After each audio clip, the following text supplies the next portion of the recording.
Welcome back to News Talk here on News Channel 8. And joining us now here on the program, Prince George's County's top prosecutor, the state's attorney in Upper Marlboro, Angela Alsobrooks. It's great to see you. It's great to see you. Thank you for having me. Thanks very much for your time. We really enjoy having you in.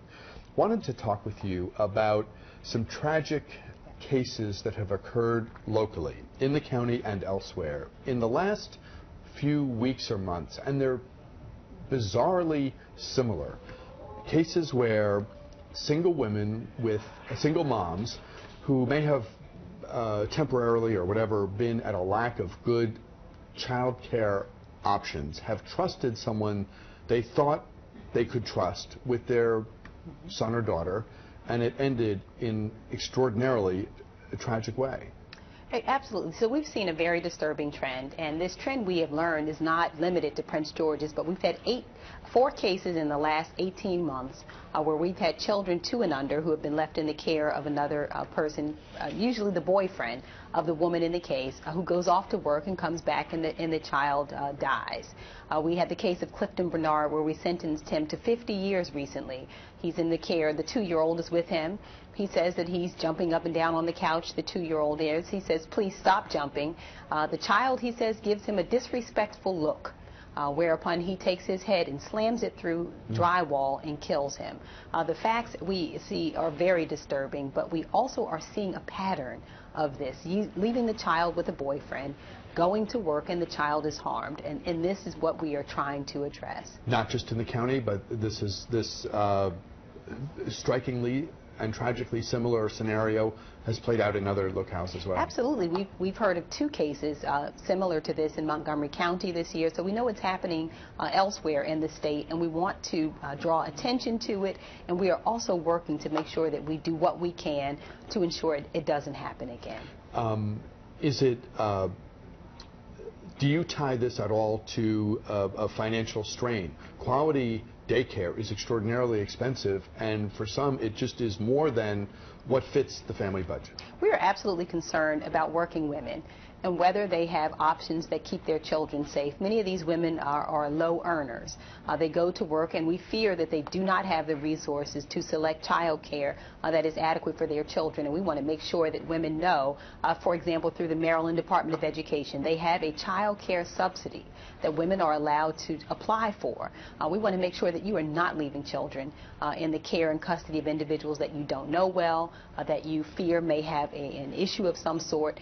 It's leading to deadly consequences. And part of the goal is to make sure that resources like this are available, and then to publicize the availability of the funds so people who think they have one option or no good options, what have you, that they know that help is out there and they access it, because as we see, the stakes are high. Oh, absolutely. It is just so painful to watch. The stakes are very high. How sad it is for these 2-year-olds who, for example, are having the lacerated livers, and this is something that we can avoid. This is something we can prevent, we believe, by just offering this child care to women and also getting this message out that you must be very careful. Many of these women say they never thought that the people they left their children with were dangerous. They never thought it. But we want to make sure that they have options when they're leaving their children. And that's understandable. We all like to think that our friends, our family, those in our circle would never harm anyone. Exactly. You know, that they wouldn't harm a fish, your goldfish, much less your child. Yes, and in some instances you just don't know the person well. Clifton Bernard, for example, was a person who was diagnosed after his arrest with many mental health conditions that were unknown to the mother in this case. And so we're asking women to please be careful. We're trying to get help as well. Mental health is something that we have to discuss in our community. It has come with too much shame, and it's really leading to people dying. You have an event coming up that I guess in some ways, and perhaps quite directly, speaks to some of these issues. Can you tell us about it? Oh, absolutely. On October 17th, we have a program we're calling Family Strong. It is the Family Strong Experience. We're working with the United Way, with First Baptist Church of Glenarden. We have as well many other organizations, Maryland National Capital Park and Planning, and we're coming together to provide resources for families. We have to talk about ways to strengthen families. That is really the true elixir in all of these situations. Strong families equal strong communities. communities, much of the violence we've seen really are symptoms of another problem. That symptom is that we have issues in our families, mental health, financial strain. We're doing a financial literacy and financial empowerment piece through the United Way. We have to talk about how we deal with anger, how we deal with many of the situations that are causing our families to be unsafe and to have violence. The police have such a tough time preventing crime that occurs between folks who know one another and are in some type of relationship. We think of the guy in the bushes who jumps out and robs somebody. Those are tough. Yes. But the ones that happen behind closed doors in a family situation or what have you, so hard, despite strong desire to prevent this kind of violence, which we see all too often. Very hard to predict. You know, it's hard to anticipate some of the violence that we see in families. And also, it's important to note that when we talk about domestic violence, we're not always talking about intimacy either.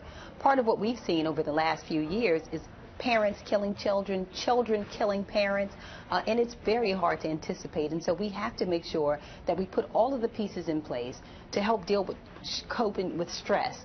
Again, as we say, we have so much joblessness. We've had the foreclosure. So how do we deal with some of the stressors that are really straining families and causing violence? Can you talk a little bit more about some of the resources that folks will be able to tap into, some of the expertise that folks will find at the event on October 17th? So we are partnering with the Prince George's County government. Our county executive, Rashawn Baker, has made the Department of Family Services available, for example.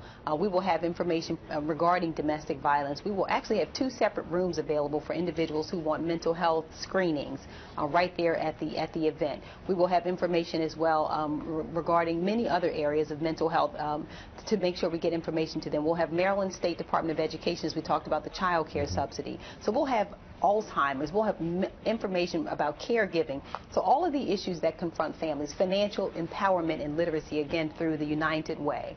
And I want people to be able to find more information about this event online. Information is available online. It's October 17th. Is this an all-day kind of thing? It's from 5 to 8 p.m. Okay. And you can find out more about it, FamilyStrongExperience.eventbrite.com. Very good. So people can go. And do you need people to sign up, or is this a thing where if you find yourself with some time, you can get there, you just go and you show up? Does it need to sign up ahead of time? It doesn't need to sign up, but we prefer to know so we can make sure that we're prepared for everyone. We're expecting a fairly large crowd. We're going to have a national recording artist as well as an NFL Hall of Famer, Charles Haley, who will talk about his mental health condition and the years that prevented him from getting into the Hall of Fame. State's Attorney Angela Alsobrooks, stand by for just a moment if you would. We'll continue our conversation here. We'll open the phone lines as well as we talk with the top prosecutor in Prince George's County, Angela Alsobrooks, on the other side of the break. For those of you watching After Dark, click over to our blog. As always, it's news8newstalk.com.